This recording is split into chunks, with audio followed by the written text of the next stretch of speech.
Before we get started on Dharma talk, please join me in invoking the Buddha's name 3 times. Namo Shakyamuni Buddha. Namo Shakyamuni Buddha. Namo Shakyamuni Buddha. Dear Venerable Teacher, dear Sangha, good afternoon.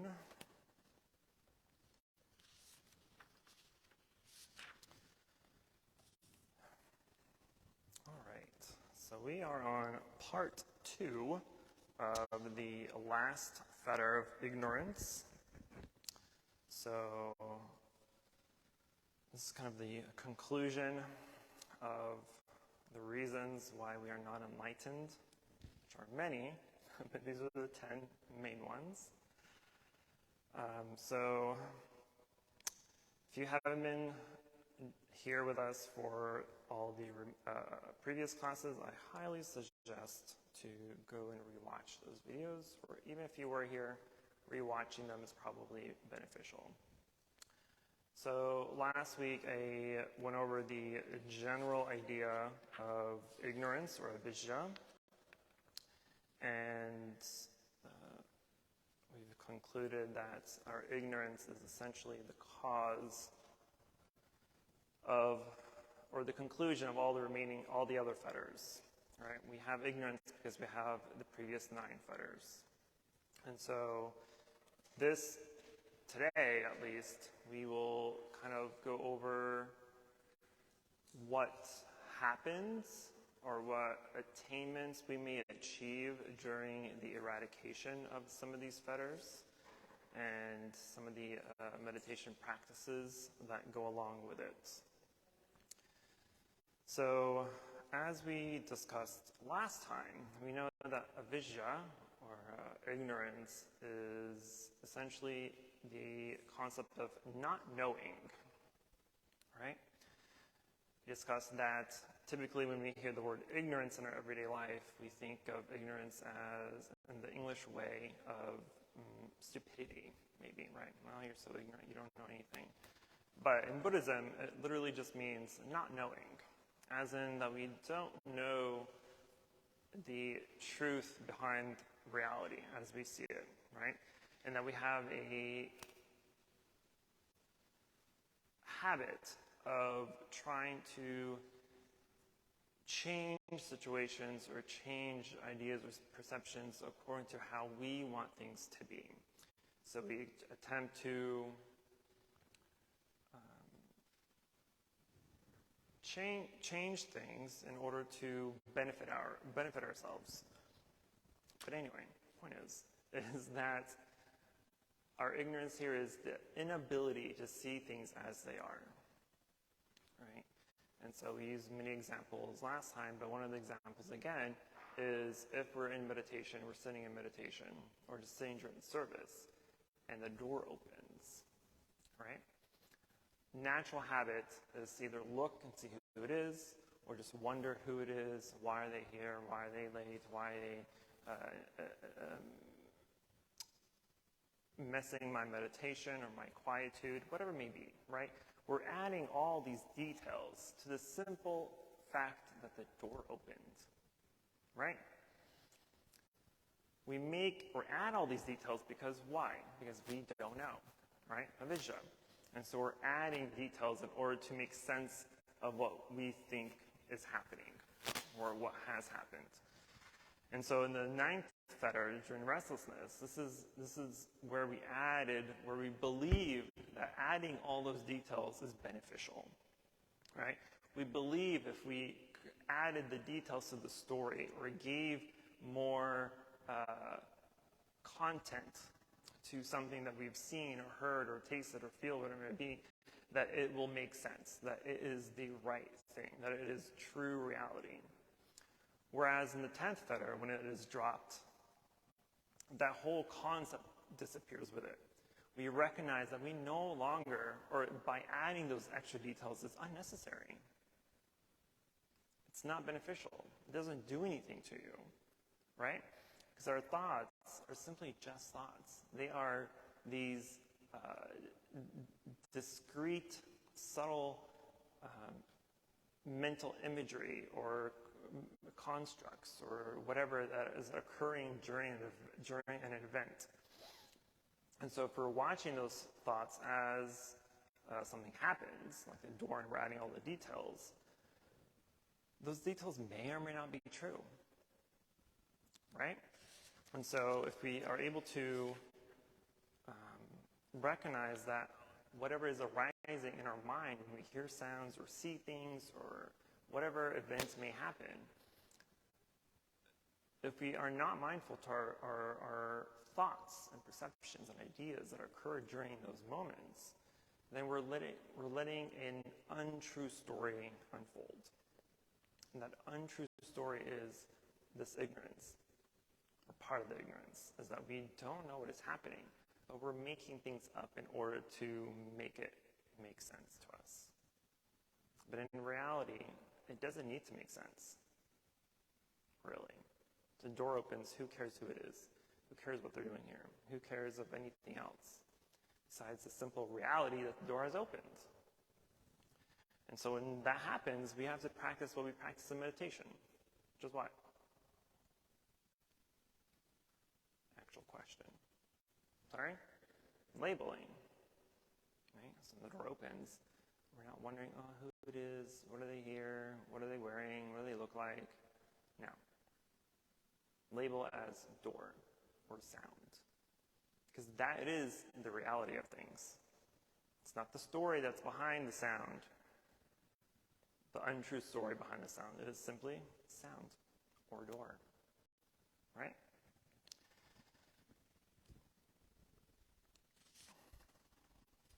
So we just have to recognize that we don't need to describe things. We don't need to add those details to things. And this is in everyday life. This is for anything else. If we're driving down the highway and we see an accident, people love to rubberneck and just wonder what happened. Who's involved? How many people are involved? Did someone die? Did someone go to the hospital? Was there a fire? Right? We ask all these questions for what? What is it doing for you? How is it helping you? How is knowing the details of the accident help you in any way? How? It doesn't. We're just curious little weirdos that just want to know all the gruesome, chaotic details of an accident. Right? So anyway. So as we go through the fetters, right, and these are the fetters that, again, these are the things that hold us back from enlightenment. And this leads us to one of four, or all four of the initial levels of enlightenment. Sotapatthana, Anagama, and Sakadagama, and Arhats. Right? These are the four initial levels of enlightenment. And by breaking certain fetters, we attain one of those stages of enlightenment. But during the attainment and during the process of eradicating these fetters, there's also other lists that we need to abide by and work through, right? And so even if we go through this list of fetters, breaking them on their own just by themselves is not enough for enlightenment. Because the prerequisites in order to attain and eradicate and use these fetters is another list called the 37 factors of enlightenment. That is the list that is necessary to master, to obtain, to realize in order to be able to have the necessities to eradicate these fetters. And the 37 factors of enlightenment are broken up into 7 groups, which are the 4 foundations of mindfulness, the 4 types of right effort, the 4 bases of mental power, the 5 spiritual faculties, the 5 spiritual powers, the 7 factors of enlightenment, and the Noble Eightfold Path. That's a lot of lists. And those lists have lists too. It's a list and a list and a list. And some of these lists even have sub-lists. So there's lists on lists on lists on lists. So So it's a never-ending journey for us. It's a long, excruciating journey, but it's an extremely beneficial journey. But of this list, one of the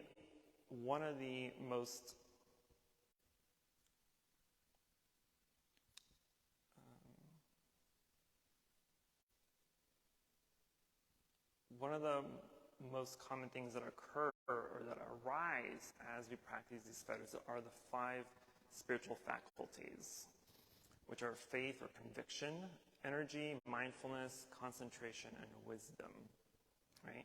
These are the faculties, which then turn into powers, right? Because the next list is the 5 spiritual powers, which is the exact same list. But they go from being faculties that are useful and you're using toward your practice into what we would call powers, which are basically just the mastery of those faculties. And we have to have these faculties with or without going through the list of the fetters. Because the 5 faculties of faith, energy, concentration, mindfulness, and wisdom are things that need to be attained regardless if you are trying to become enlightened or not. Because these are the requirements that we need for our actual practice, right? Because we need faith. We need the conviction that the Dharma, or the path that we're on, is beneficial for us, that it's working, right? Because if you sit in meditation for God knows how long, or you've meditated for years, or practiced for years, you are at least about to fall asleep to this music. Teacher appreciates it. He likes classical. What was I saying? Oh, so we need the faith. We need the conviction that our practice is doing something for us, right? Because if you're sitting in meditation, you're practicing meditation, you're practicing the Dharma, the only reason that you would continue to practice is because you see the benefits of that practice, of the meditation. Otherwise, you would just give up. Yes? You'd go on to something else. And so our faith, our conviction in our practice, in the Dharma, in the teachings, in the realizations and the aspirations and the attainments that we receive is what will carry us forward into our journey. And of course, we need that effort. We need the energy in order to practice, right? And energy here doesn't mean like physical energy. You don't have to be physically strong or anything like that, but you have to have the desire to want to practice, right? So you have to have the fuel. It has to be fuel, right? So our mind and body is just like a car, right? Our mind is the engine, and our body is the body of the car. And our practice, our conviction, our faith is the energy, which is the fuel. You can't run the car without fuel. And you can't, even if you have fuel, but if you have fuel and no engine, then you still can't go anywhere. If you have fuel and engine but no body, then you still can't go anywhere. So the 3 have to work together. So you have to have the belief in your practice, in yourself. It's not the belief or faith in the Buddha or the Bodhisattvas, right? Because they're not here. They don't care what happens.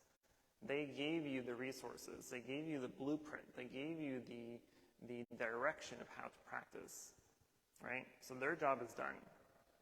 They've given you what you need to have. Now you need to apply your effort, to apply your energy in order to take what they've given you and actually use it into practice. And we use that practice by mindfulness, concentration, and wisdom. And I'm not going to go through all of them because that's a lot of lists. But the 5 faculties is one of the most important lists of the list. But holistically, the 37 factors of alignment is what will cause us to attain alignment in the end.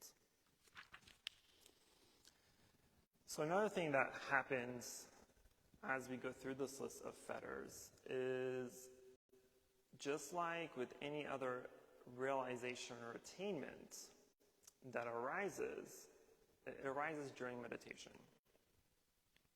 Right? 99% of the time, enlightenment arises during meditation. There can be moments of awareness outside of meditation where something may happen, or you may hear something, or you're doing something, and an aha moment arises. So that is a kind of a rare occurrence, according to the stories and commentary, or an attainment will come about during meditation.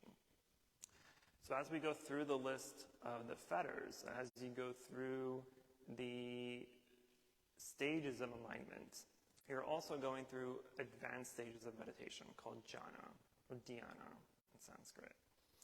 And these jhanas only occur, the fetters can only be eradicated during a jhana. And there's 8 levels of jhana, 4 formless, 4 form levels, and 4 formless levels of jhana. And in order to even attain the first jhana, which is extremely difficult, and it is, I always cringe when I say this, but it cannot be attained easily for a layperson.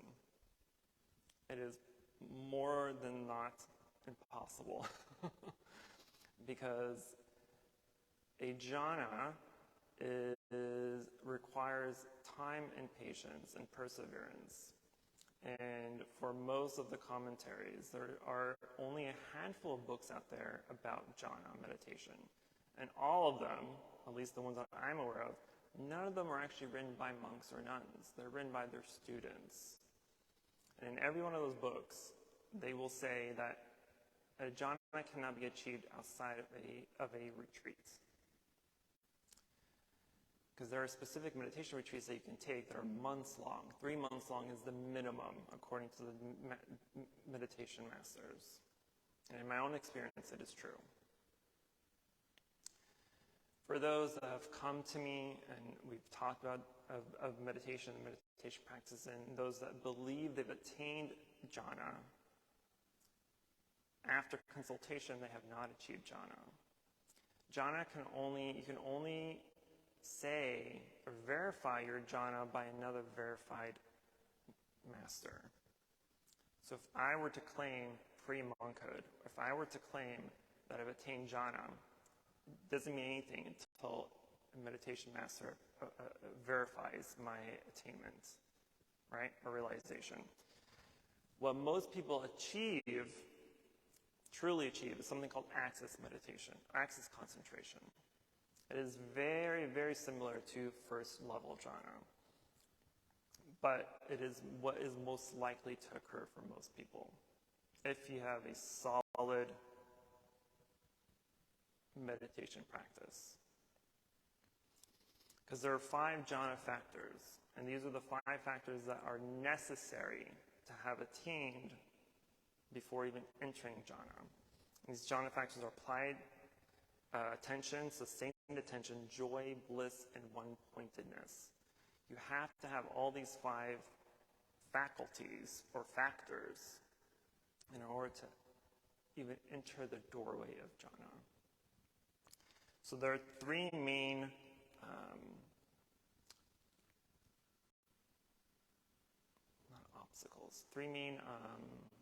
categories of what our typical meditation looks like, right? There's momentary concentration, which is kind of just your regular meditation if we're sitting down for 10, 15, 20 minutes, right? For me, anything less than an hour is momentary concentration, right? So when we're coming here, when we do meditation classes, for instance, or we're meditating during the one-on-one classes, all these are momentary concentrations because there's not enough time to truly be engulfed or absorbed in the meditation. The second one is access concentration. This is where our concentration is, this is what it's most achieved for developed meditation practitioners. Access concentration is where your concentration is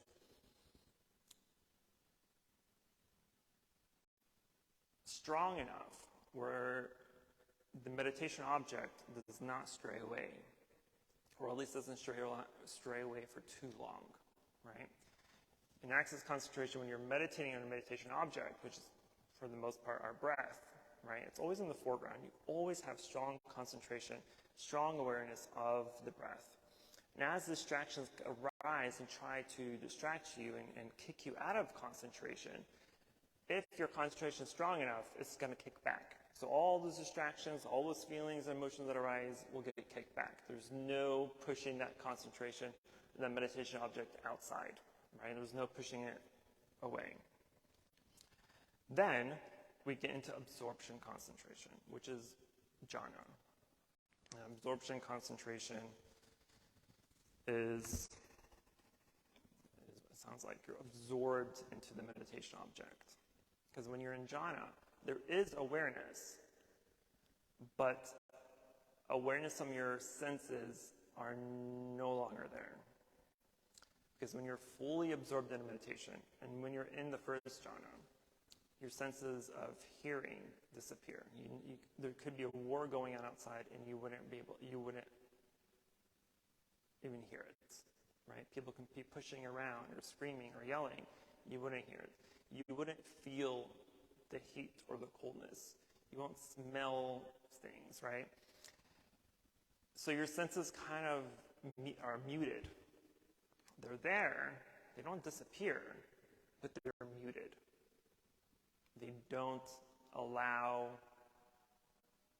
the distractions from those senses to kick you out of absorption.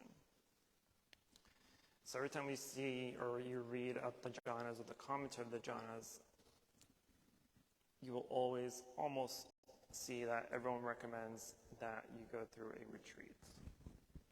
Even in my own retreat many years ago, it was at the last 2 weeks of that 3-month retreat that first jhana was attained. It took me 3 months. Consistent meditation. 18 hours of meditation a day, or up to 18 hours of meditation a day. It's rigorous. It's not easy. It was the hardest thing I've ever done in my life. But it was very much worth it because it allowed you to see and to experience exactly what happens during those times. Because even everything, even the beginning of those retreats, even when you're not in jhana, even when you're practicing so intensely, right? It is during these meditations where a lot of other things arise, right? Your traumas arise, your emotions and feelings and things of the past and regrets and happinesses, all these things come to the surface, right? Because now there's an opening for all of that. And because there's an opening of all that, those now become your distractions. Those now become your fetters. So now you have to work through those fetters that you thought never even existed because they were so buried down deep into your consciousness that they never had an opportunity to arise until now. And so now when they have arisen, they've become your distraction. They've become your fetters. So now not only do you have 10 fetters, now you have your 10 dharmic fetters. Now you have 10 million other personal fetters that you have to work through. So that is why, in most cases, it takes a lot of time and effort in order to fight through all those things that arise. This is not to discourage you in any way or shape or form. This is to tell you that the possibility of it is 100% possible for you. As long as you have the time and energy to achieve it. But jhana is not all that. Access concentration is at least, at minimum, a requirement in order to be able to practice any other major form of meditation. Especially if we're practicing insight meditation, vipassana, right? This is where we go in and contemplate the teachings. We contemplate the fetters.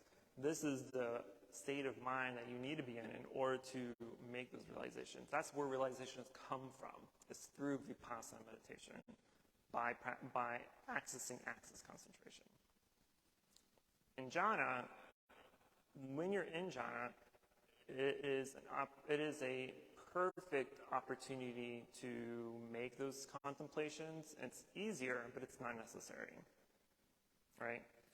Access concentration is what's necessary, because at least in access concentration, you have enough awareness to work through the teachings or work through your contemplations. Because you don't want to be totally not there, right? What's the point? But the point is to work on your meditation practice and develop those techniques and methods of meditation.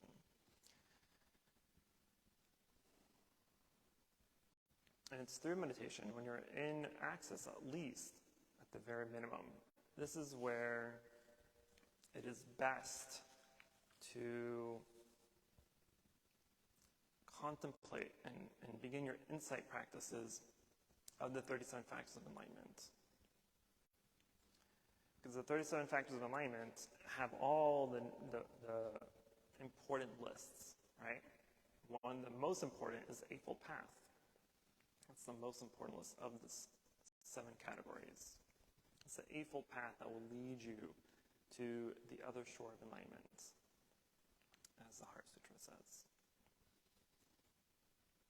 But to get there, we need to put some work into it, right?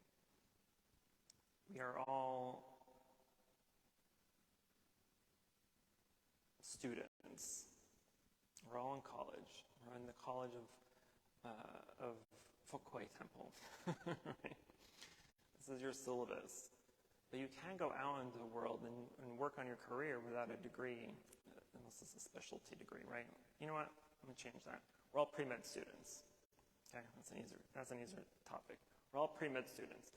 You can't practice medicine until you have a degree, right? You have to have that MD. But even with an MD degree, you're still not really a doctor. You just have the title. You still have to go through residency, then you have to do internships and all this other stuff. So after 10 years of schooling, you still have to do 10 more years of practice before you can officially say that you're a legit doctor. Yes? The same way with our practice. Coming to temple, coming to the services, the chants, the meditations, the classes, doesn't bring you anywhere closer to enlightenment unless you're actually taking what you're learning and practicing outside of the temple into your everyday life. Right?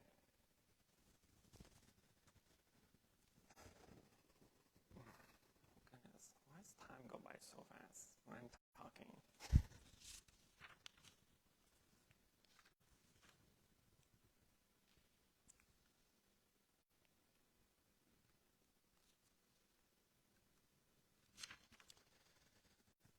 So when we're, at least in the, speaking of the Eightfold Path, I think, so Alex and Leon are on the Eightfold Path during the 101 classes. And I will say I unfortunately don't know where they left off of. What was the last one you have?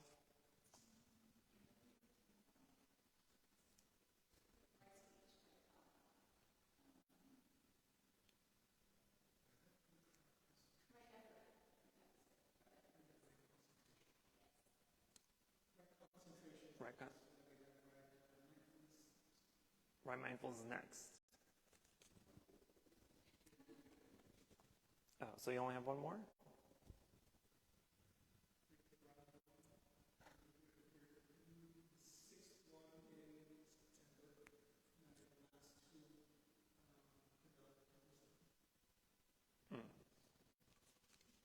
Okay.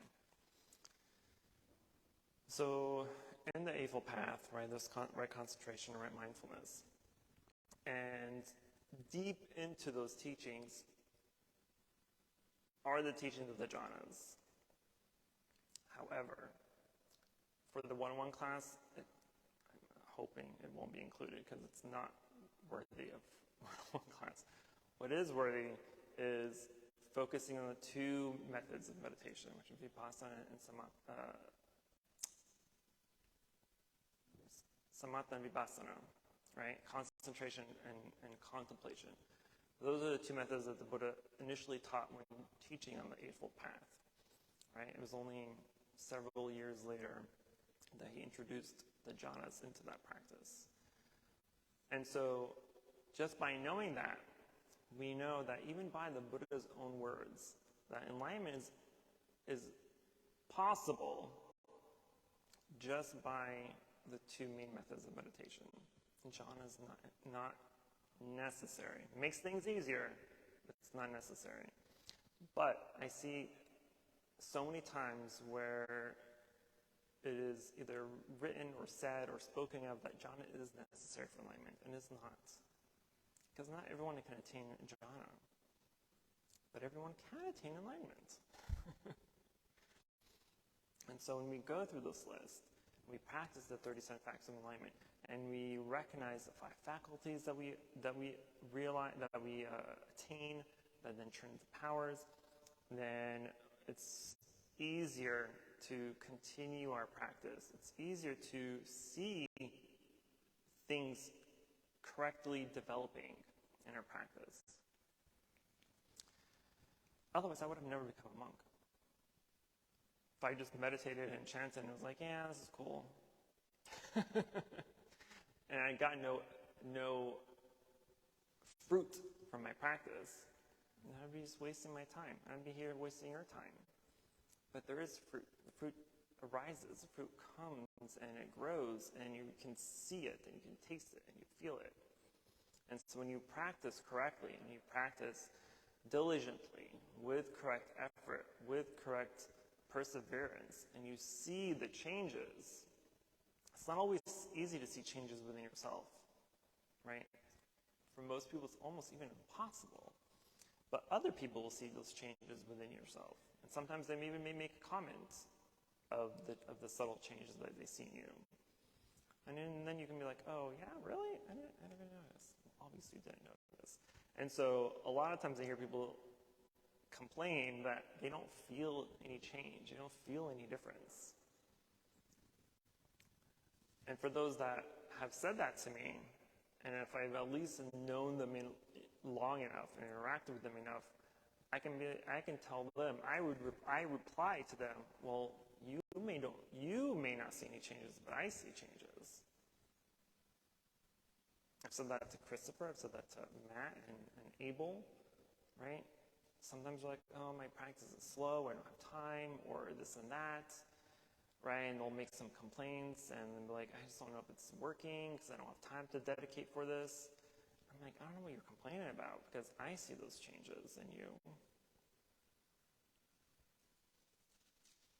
Right?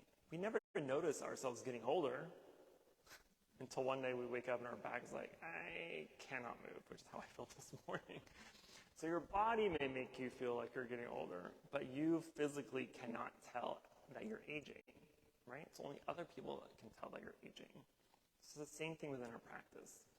You may not be able to always tell the accomplishments that you are going through or having, but when you start to practice with the Sangha, with the community, and you start to share your experiences or your knowledge, then it's so much easier to see and gauge where we're at, right? With all my students, before they take precepts, for instance, the 3 Refuge and 5 precepts, I always give them a quiz, a Buddhist quiz. I test them on their knowledge to see where they're at. Not to make them feel bad about what they may or may not know, right? I don't care how much they know or how little they know, but I want to gauge what they do know so that as I am meditating on the Buddhist name that I would give them, it helps me kind of figure that out. But it also helps me know what they need help with, right? Is it a certain topic, a certain category of topics, right?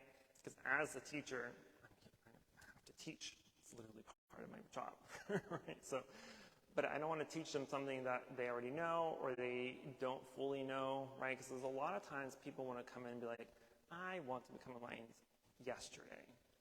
And so they bypass all the important foundations and the basics, and they want to skip to the more advanced stuff.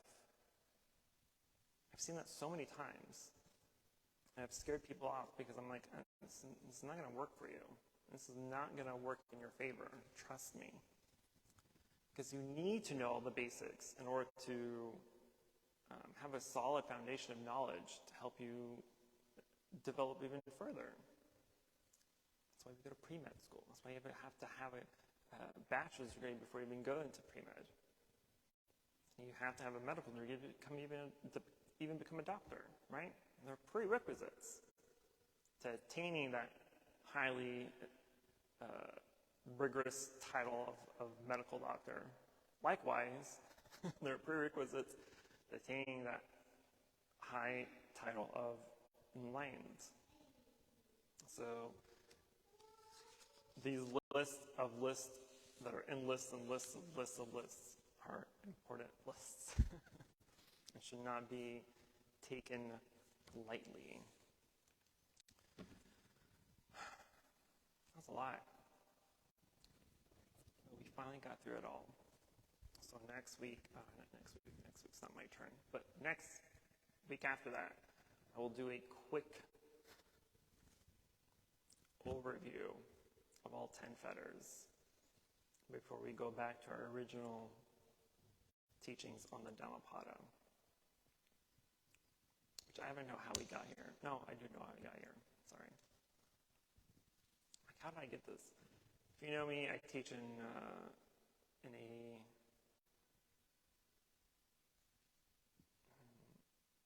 what's the word I'm looking? There's no word for what I'm trying to say. In a list type of way, right? And so in the Dhammapada, as we're learning on the Dhammapada, I think we left off of what? Chapter 2? Chapter 3? Somewhere around there. But one of those chapters, it was about the path of eradication, which essentially meant the 10 fetters, which is why I started teaching the 10 fetters. So we'll go back to the Dhammapada, which is a very important text in Buddhism. But we'll spend one more week or one more session on we'll summarize the whole thing. Hopefully I can do it in one run. Okay. Questions, concerns, emotional outbursts? Yes, ma'am.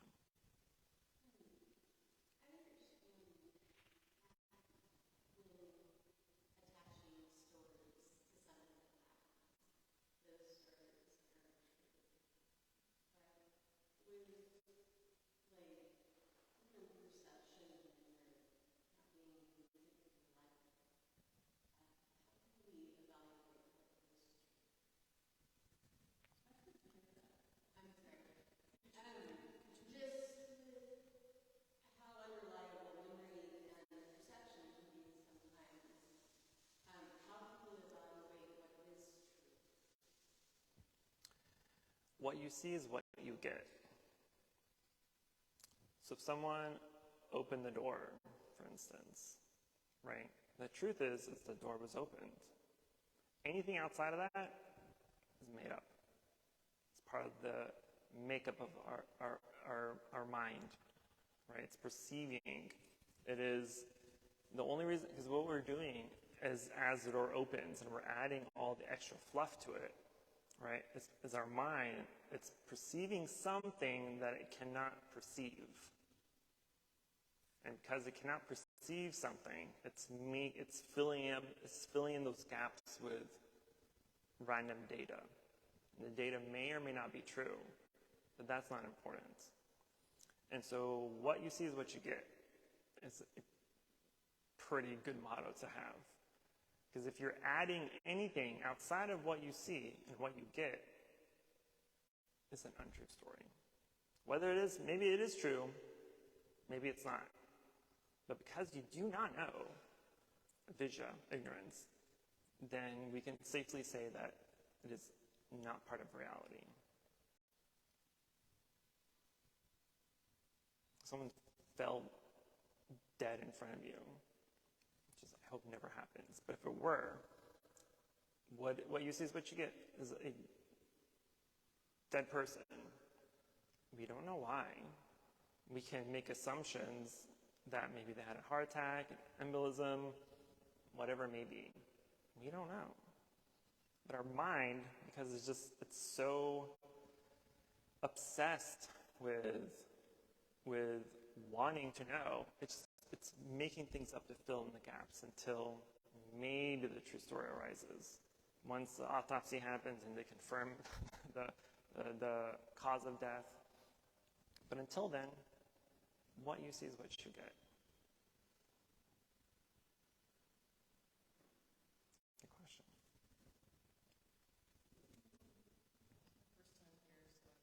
Welcome.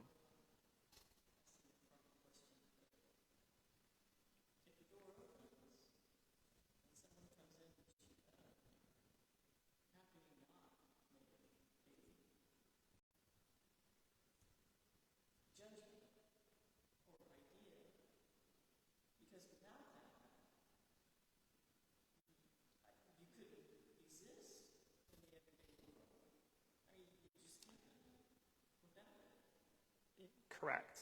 But there's a difference between awareness, right? Because you can be aware of who it is, right? But that's, again, that goes back to what you see is what you get. So if someone comes into the door and you know that person, you are aware that you know this person. But imagine you don't know this person. What is your mind doing then? So it's not about what you do know, it's about what you do not know, which is the cause of ignorance. Because ignorance, avidya, literally means not knowing in the Pali language. It means not knowing. And so it's simply just that. So it's not about what you do know. If you know the person, congratulations. You know the person. You know their name, you know who they are, you know the relationship status, that's fine. But imagine you don't know that person. What is your mind doing then?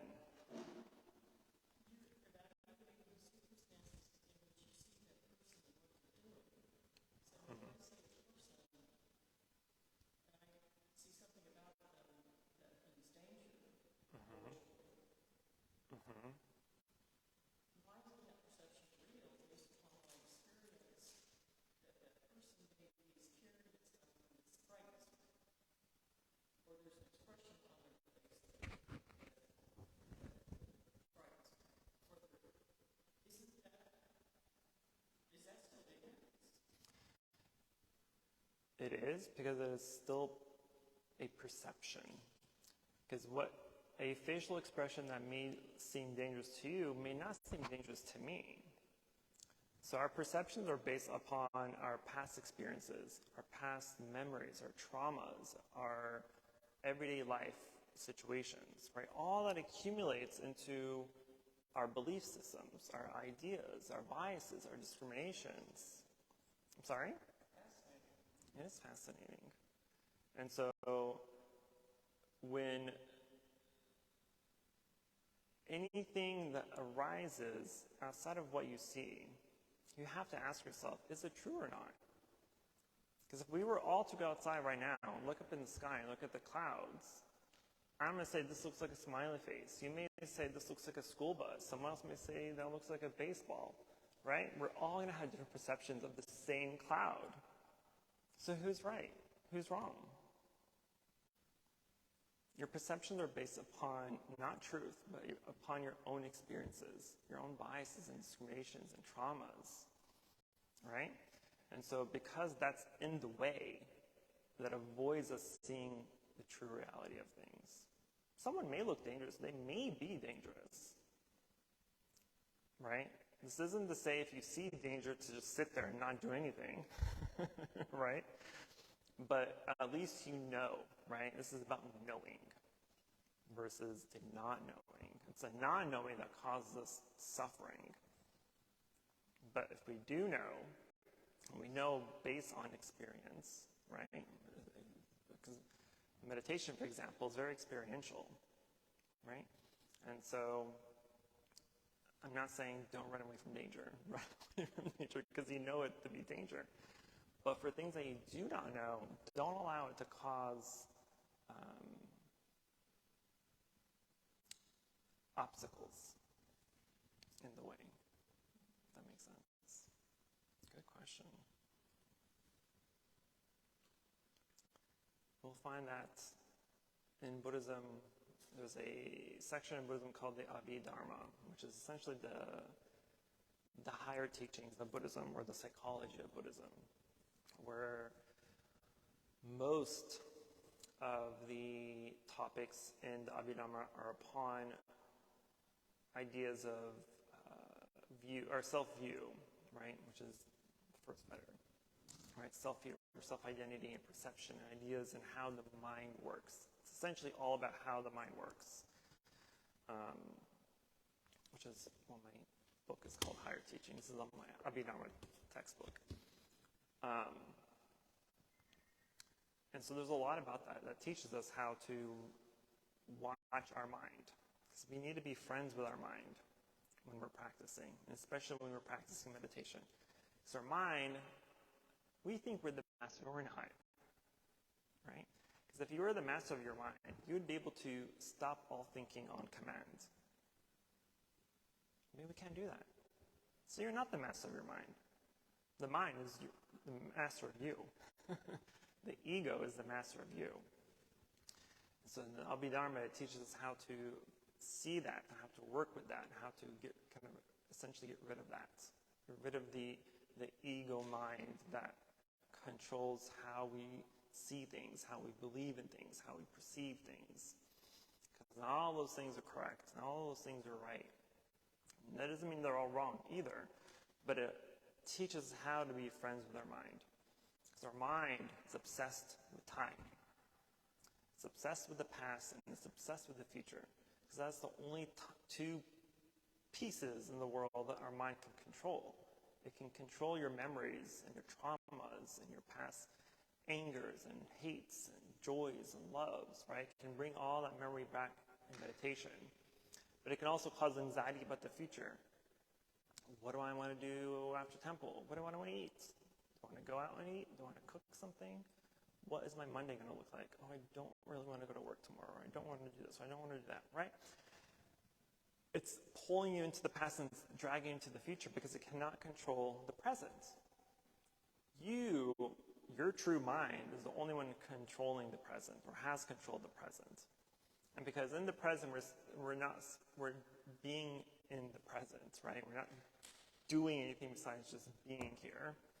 Our mind is like, we don't like that.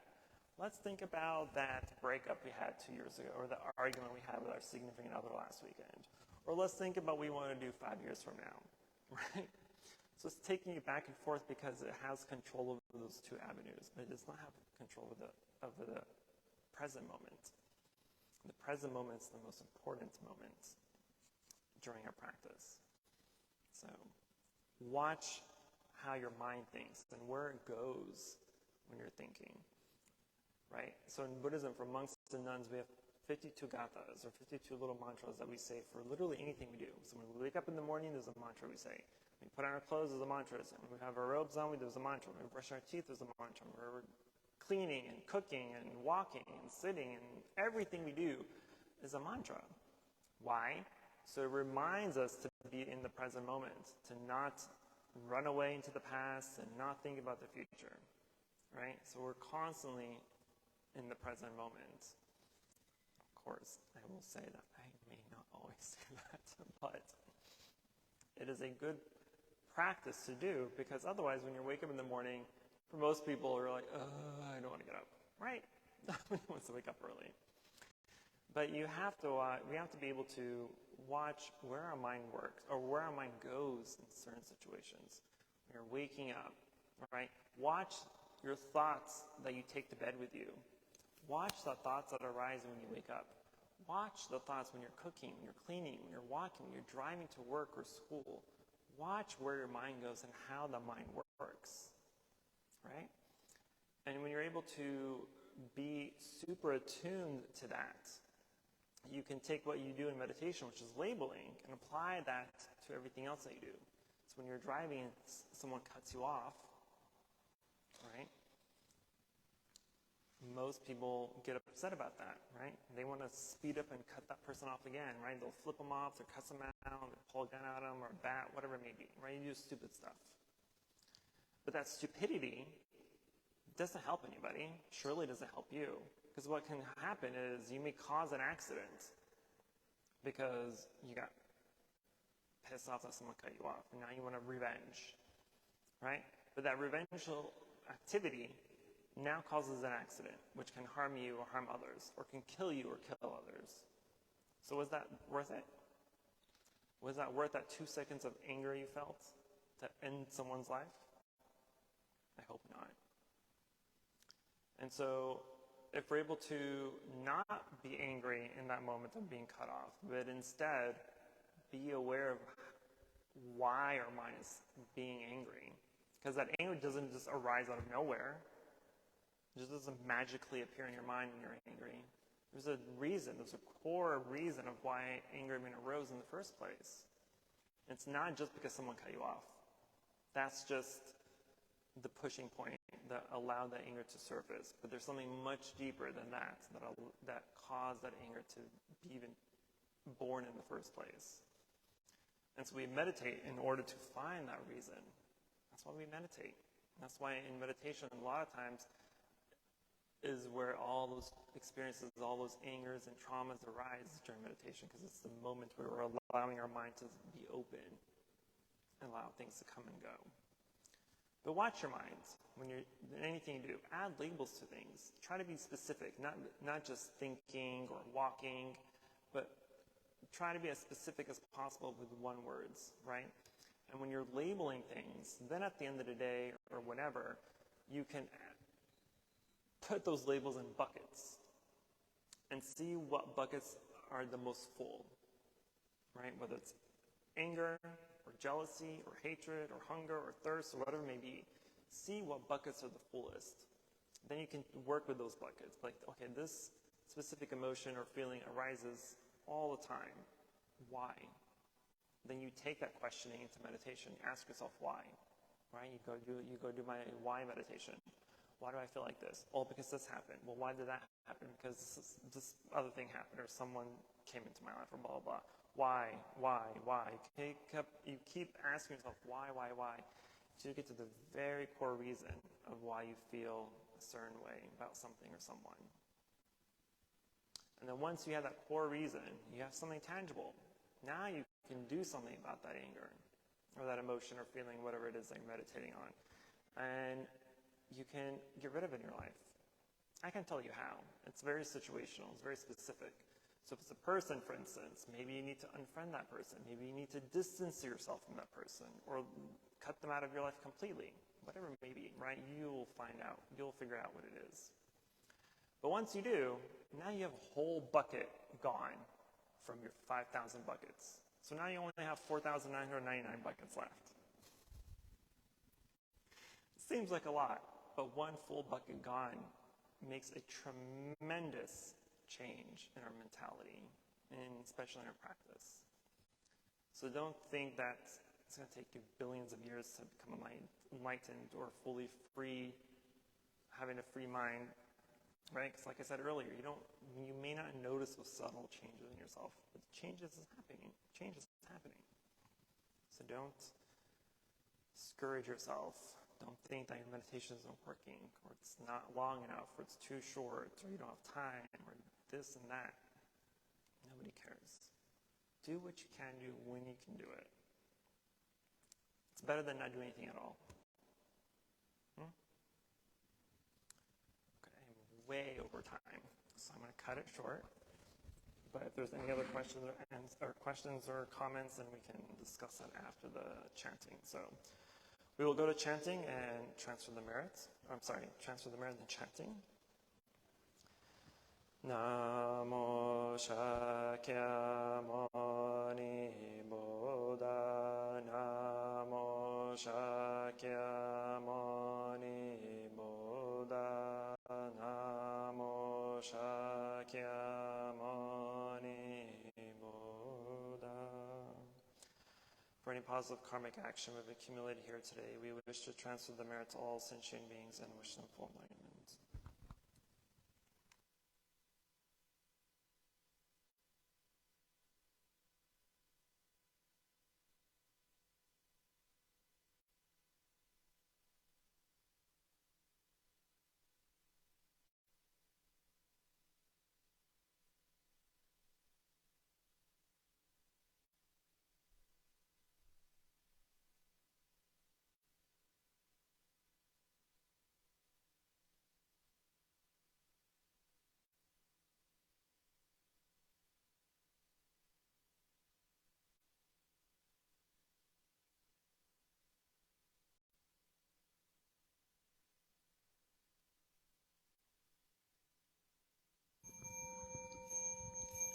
Inviting the bell.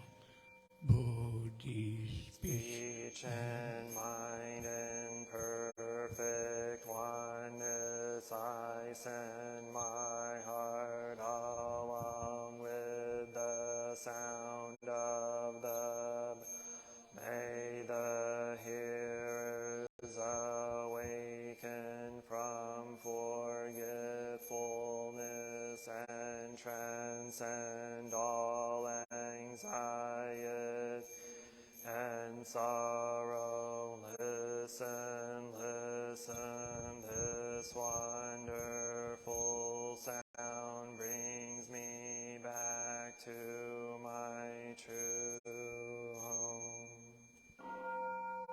Incense offering in Gratitude we offer this incense to all Buddha and Bodhisattvas. Space and time, may it be fragrant as earth herself, reflecting our careful efforts, our wholehearted mindfulness, and the fruit of understanding slowly ripening. May we and all beings become Buddhas and Bodhisattvas. May we awaken from forgetfulness and realize our true home. opening verse. The incense In the censer now is burning, all the Dharma realm in every place, auspicious clouds appearing, our sincere intention thus fulfilling, as all Buddhas now show their perfect body. Homage to the incense cloud canopy, Bodhisattva and grain Bodhisattva. verses for bowing. We bow together. Om To the eternally abiding Buddhas, the supreme Dharma insatiably sung throughout the Dharma realm and the realm of empties, and 3 periods of time.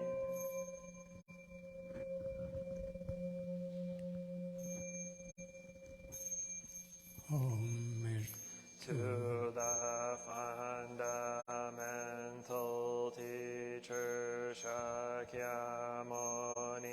Buddha, Maitreya, honored future Buddha, Manjushri, great wisdom Bodhisattva, universal great conduct Bodhisattva,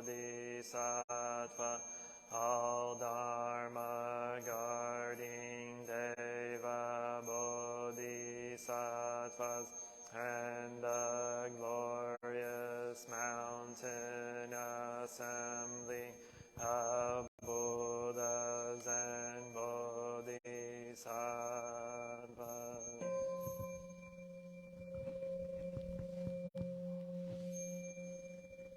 homage To Amitabha Buddha in the land of ultimate bliss, Avalokiteshvara Vara, great compassion Bodhisattva, great strength Bodhisattva, her sword great vow Bodhisattva, and the assembly of great pure sea-lying Bodhisattva.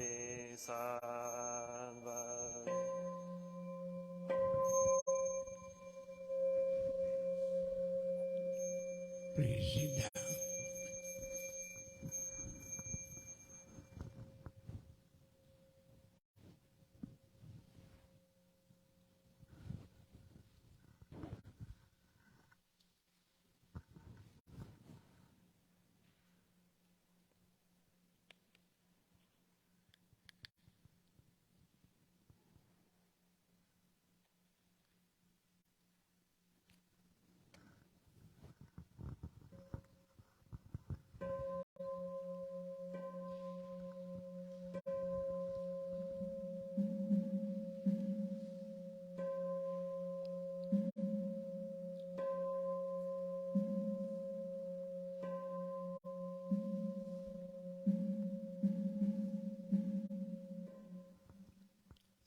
Compassion mantra.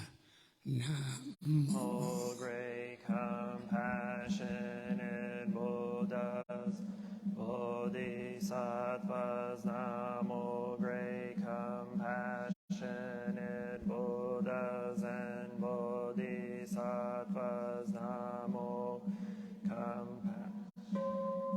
Buddhas and Bodhisattvas.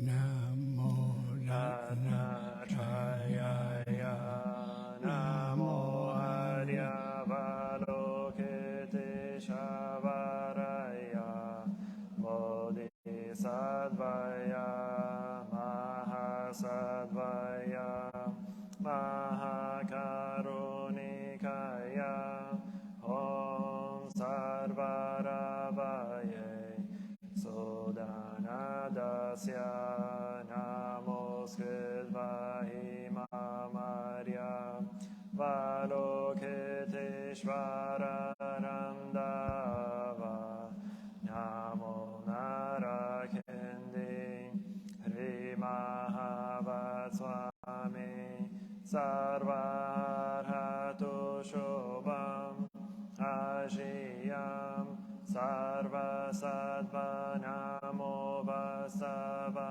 Namo Vagamavitato, Tadyatha, Om Avaloke Lokate, Karati, Ihiri, Mahabodhisattva, Sarva Sarva, Mala Mala, Mahi Mahi Hridayam, Koro Koro Karmam, Doro Doro Vijati, Mahavijati, Dara Dara, Dirini Shvaraya, Chala Chala, Amavimala, Muktalehi Yehi, Shina Shina, Asham Prashari, Vishva Vishvam Prashaya, Holo Holo Mara, Holo Holo Hi, Sara Sara, Siri Siri, Soro Soro, Bodhiya Bodhiya, Bodhaya Bodhaya, Maitreya Narakendi, Nina Maya Mana, Swaha Siddhaya, Swaha Mahasiddhaya, Swaha Siddhayogi, Shvaraya, Swaha Narakendi, Swaha Mara Nara Sira Simha Mokaya Swaha Sarva Maha Siddhaya Swaha Chakra Siddhaya Swaha Padma Kasaya Swaha Narakindi Vagalaya Swaha Mavari Sankaraya Swaha Namo Ratna Trayaya Namo Arya Varokiteshvaraya Swaha Om Siryanto Mantra Padaya Swaha.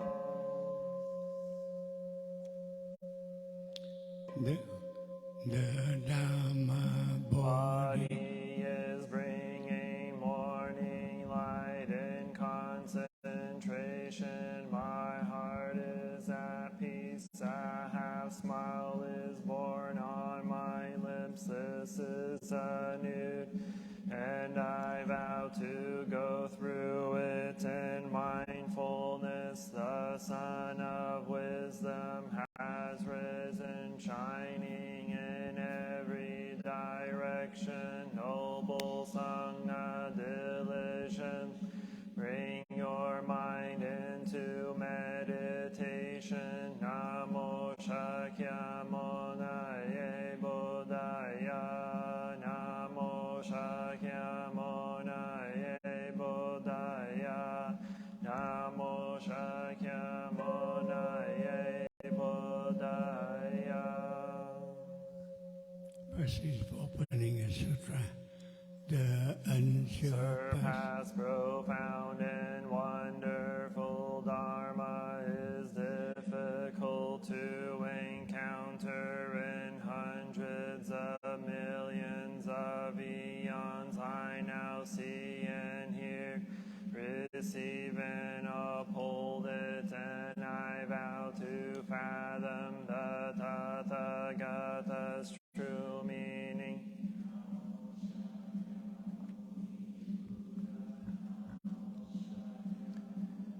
Buddha Namo Shakyamuni Buddha. touching the earth, the one who's Bows and the one who is bowed to are both by nature empty. Therefore the communication between them is inexpressibly perfect. Our practice center is the net of Indra, reflecting all Buddhas everywhere, as my own person reflects in all Buddhas, to whom with my whole life I go for refuge.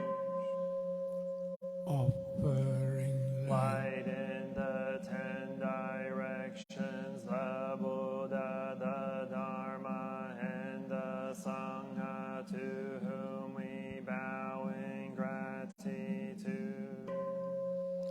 teaching and Living the way of awareness in the very midst of suffering and confusion. Shakyamuni Buddha, the awakened one, to whom it good things through ignorance awakening our minds. Manjushri, the Bodhisattva of great understanding, to whom bowing gratitude.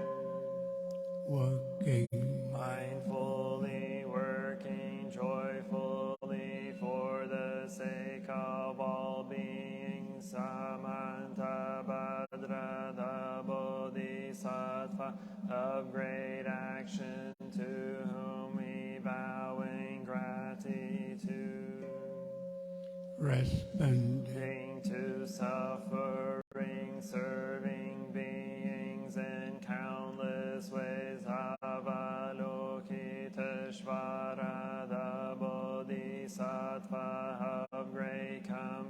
compassion, to whom we bow in gratitude. Seed of Awakening and loving kindness in children, all be the Buddha to be born, to whom we bow in gratitude. showing The way fearlessly and compassionately, the stream of all our ancestral teachers, to whom we bow in gratitude. the Dhamma Is deep and lovely, we now have a chance to see it and practice it. We vow to realize its true meaning. of the Pranaparamita, the Bodhisattva Bodhisattva Avalokita, while moving in the discourse of Prajnaparamita, shed light on the 5 skandhas and found them equally empty. After this penetration, he overcame ill-being. Listen, Shariputra, form is empty. Emptiness is form. Form is not other than emptiness. Emptiness is not other than. The same is true with feelings, perceptions, mental formations, and consciousness. Listen, Shariputra, all dharmas are marked with emptiness.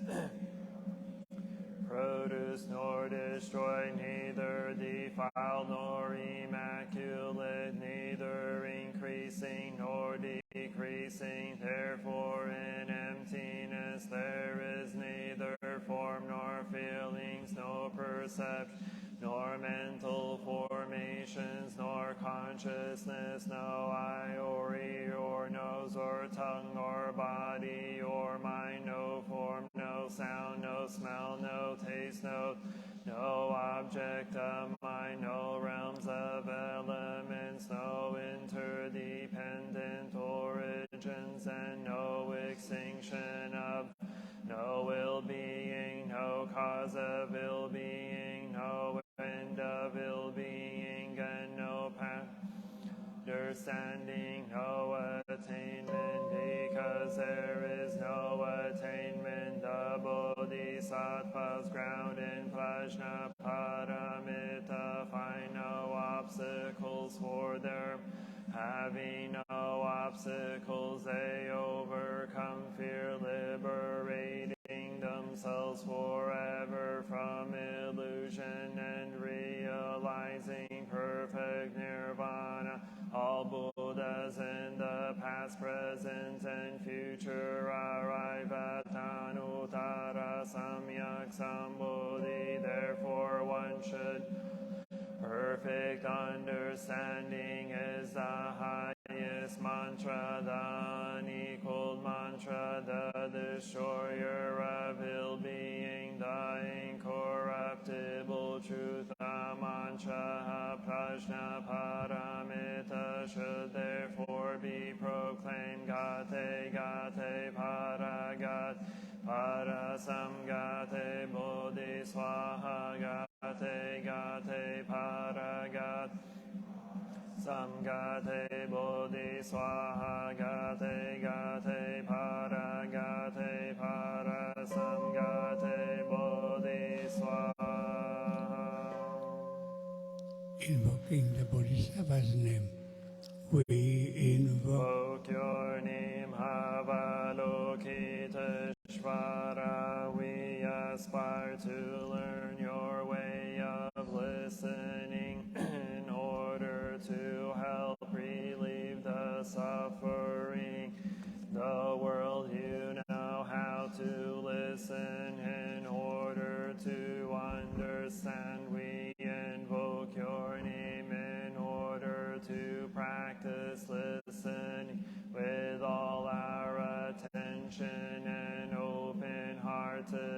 kindness we will sit and listen.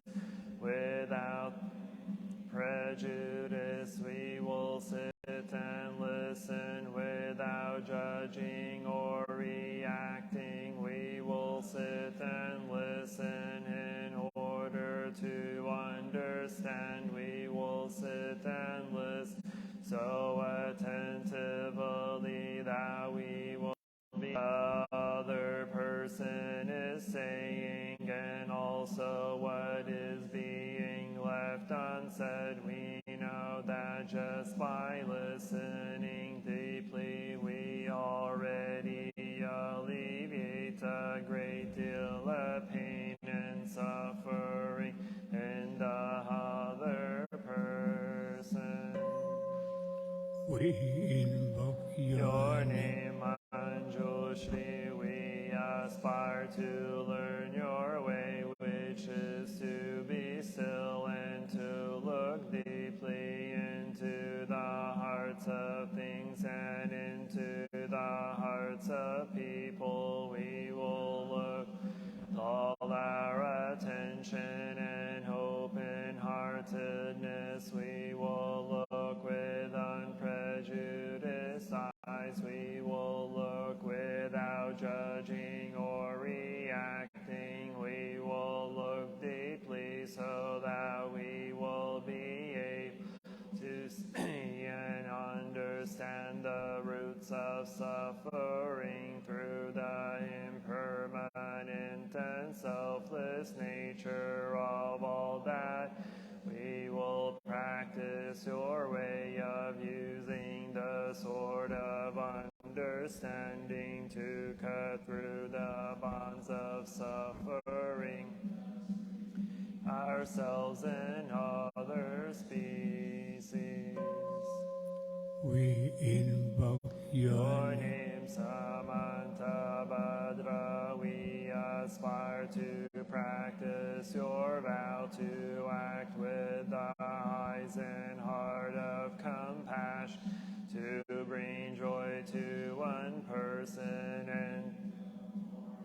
and to ease the pain of one person in the afternoon. We know that the happiness of others is our own happiness, and we aspire to practice joy on the path of service. We know that every word, every look, every action, and every smile can bring happiness to others. We know that if we practice wholehearted, we ourselves may become an inexhaustible source of peace and joy for our loved ones and for all species.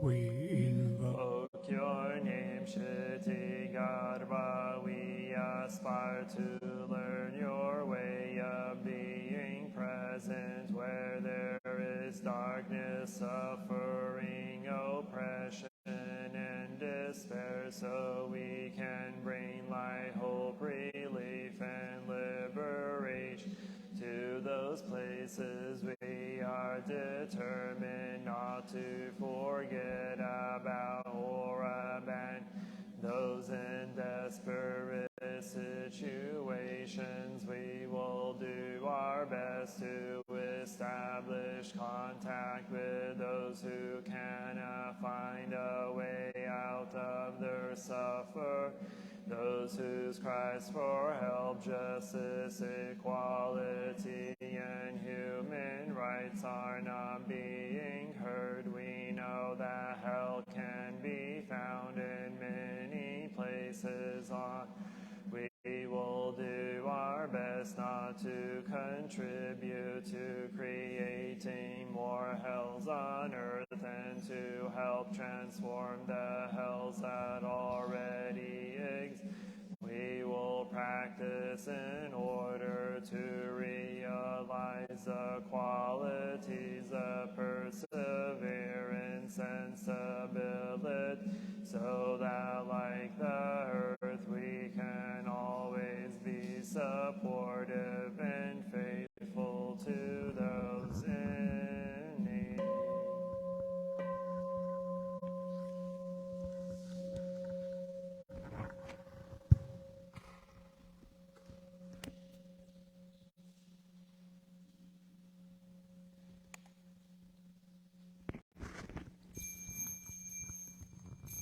We bow together, the three refuges. I take refuge in the Buddha, the one who shows me the way in this. I take refuge in the Dharma, the way of understanding and of love. I take refuge in the Sangha, the community that lives in harmony and awareness.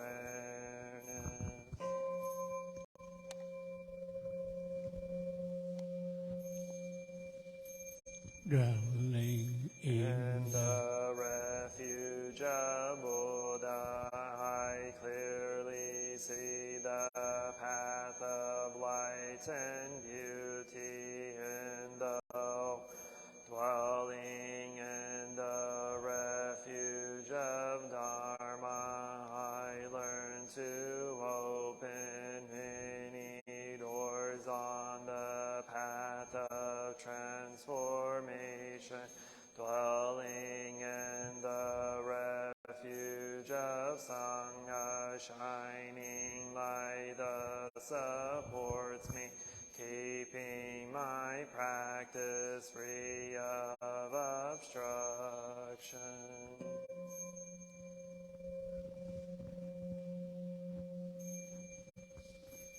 Taking refuge in the Buddha, in myself I aspire to help all people recognize their own awakened age, realizing the mind of love, taking refuge in the Dharma. In myself I aspire to help all people fully master the ways of practice and walk together on the path of liberation, taking refuge in the Sangha. In myself I aspire to help all people, communities, to embrace all beings and support their transformation.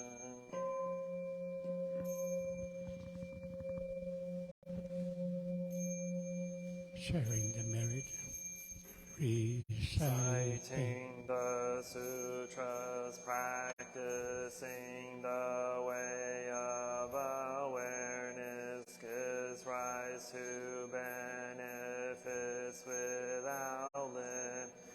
We vow to share the fruits with all beings. We vow to offer to parents, teachers, friends, and numerous beings who give guidance and support along the path.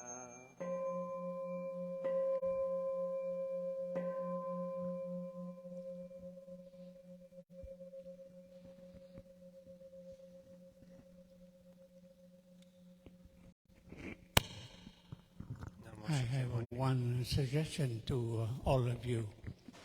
I think, if you decide to learn how to play these instruments, the motak and the bell, talk to Master Quang, he'll help you to learn how to do it. The reason I say that, because if you play it, you feel you get involved in the temple, and it makes you very happy. That's my experience. If you play this motak and the bell, you understand deeper the practice, and you enjoy more, and you feel like I'm a part of the temple. The temple is my temple. You see, all of them, they go like Amanda here. She play all the drum, everything. Like if you want to learn how to play the big bell, the drum, you invite to do that. Just talk to Master Quang. He will train you, and after that, you take turn to play the bell and motak. You know, they have some people, they play all the time, but you can take turn like you play a few weeks, and then everybody get involved that. And believe me, you feel very happy after you do that. You feel, you understand more and you penetrate more about the meaning, the practice. The more you do that, the more you feel happier. Because the practice Buddhism make you very happy. That's my experience. It's not only the theory, but the practice make you happy. And you feel it, you enjoy it. I want you to enjoy the practice, to enjoy that. And later on, you go home, you buy the motak, you practice at home. You can do like 15 minutes, half an hour practice every day. And you will enjoy the practice, and you have a benefit of practice. The more you practice, the more you benefit. Okay? Talk to Master Quang Chi, he will help you. He will train you how to play the motak, the bell, the big bell, the small bell. He will help you. We all want you to be happy.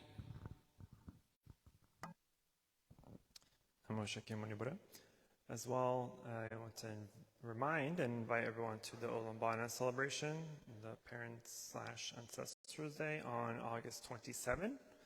That'll be a Sunday. It'll be 10 a.m. Thank you.